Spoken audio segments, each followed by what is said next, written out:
दोस्तों गाइस, आज के परिणीति के एपिसोड में ये देखने को मिलेगा जब पार्वती बबली को ये बताती है कि उस नीति ने मुझे बहुत दर्द और तकलीफ दी है। अब उसकी बारी है कि दर्द और तकलीफ सहने की, और मैं ये एंगेजमेंट होने देती तो मैं बहुत बुरी तरीके से हार जाती, मेरा बदला अधूरा रह जाता। तो वैसे फिर अंबिका बीच में ये कहती है कि पार्वती अब तू तैयार हो जाना, अब तुझ पे वार करने वाला और कोई नहीं नीति होगी। अब उसका वार कौन सा होगा इसके बारे में हम सोच भी नहीं सकते। अब की बहुत नीति को हम लोग डीपली हर्ट किए हैं। जो उसके सपना राजीव से शादी एंगेजमेंट करने का, उसने हम लोग उस पर हाथ डाला है। तो नीति आसानी से छोड़ने वाली नहीं है। और नीति भी क्या धड़धड़ा के आती है पार्वती के पास और पार्वती से क्या लड़ती है, दोनों में हाथापाई हो जाती है। जब पार्वती से नीति ये कहती है कि तुमको राजीव ने कहाँ छुआ, अरे उसने छुआ कि तुमने छूने दिया। और दूसरी तरफ ये भी कहती है कि जब राजीव तो होश में नहीं था पर तुम तो होश में थी,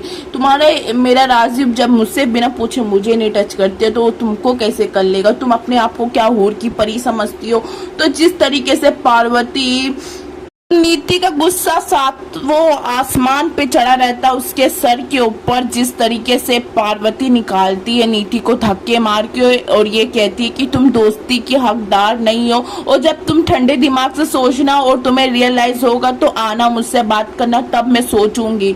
और दूसरी तरफ संजू का तो गुस्सा बहुत ही ज्यादा पंपर रहता है, जो मोंटी से ये कहता है कि मैं पार्वती मेरे ऊपर इतना झूठा इल्जाम कैसे लगा सकती हो, बल्कि उसने एक बार भी ये नहीं प्रूफ किया कि मैंने कुछ नहीं किया, उसने सिर्फ मुझे छुड़ाया और ये इतना गंदा इल्जाम लगाया। जब तो मैं कुछ नहीं किया था पर अब मैं बहुत कुछ करूंगा। अब इसको पता चलेगा कि कैसा महसूस होता है। तो गाइस, जिस तरीके से मोंटी बहुत समझाने की कोशिश करता है, वहाँ ताईजी आ जाती। ताईजी को बहुत, वैसे ताईजी की भी एक बात नहीं सुनता है, गुस्से से धड़धड़ा के नीति पार्वती के पास पहुंचता है। अब देखते हैं कि पार्वती को इतनी बात का रियलाइज हो जाता है कि मॉम बिल्कुल ठीक कह रही है कि नीति और राजीव ठंडे नहीं बैठेंगे, क्योंकि भाजपा खानदान में बहुत गंदा दाग लग चुका है। उस तरीके से राजीव के पास बहुत ही मीडिया का और हर एक जंगे से एक्सेट्रा फोन आ रहा है। तो अब देखते हैं कि गाइस आगे होता है क्या। जस्ट अभी यहीं तक की वीडियो है, आपको पसंद